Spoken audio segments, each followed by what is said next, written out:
you'll see similar scenes in each of the chapters, and how it kind of distorts your memories, because this was not the chapter that I was going through it again. But yeah, I wanted to mention as I'm going through here, there are sections of ancient Greek poets and everything that you'll have extended sections here using the public domain material. Do you pick specific sections for any kind of dualistic meaning, or is it largely irrelevant?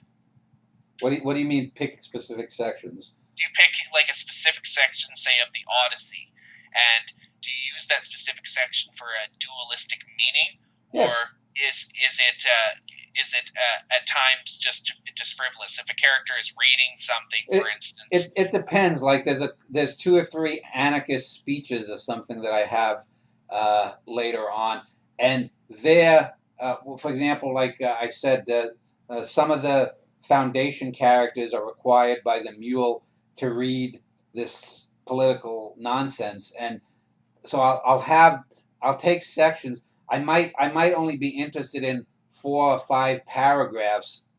That's essential, but I might go 4 or 5 pages just because the Mule probably is not even focused on what the real point is, and so these characters are reading stuff, most of which is superfluous and bullshit, and you want to get to the sense that they're like, what the fuck am I reading this for? In fact, one of the characters, one of the number 2 or 3 guys in the Foundation at one point, says this is bullshit. This is just crazy. But what does this have to do with, running, some criminal organization?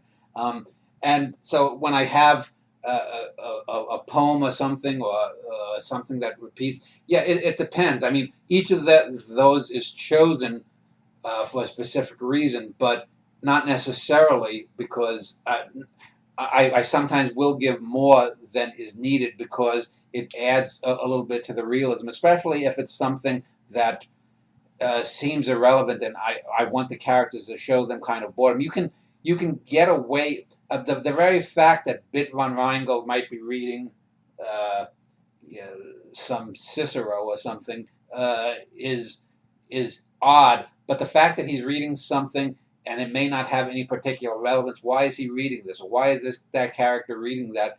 It just again adds to the kind of realism in the book.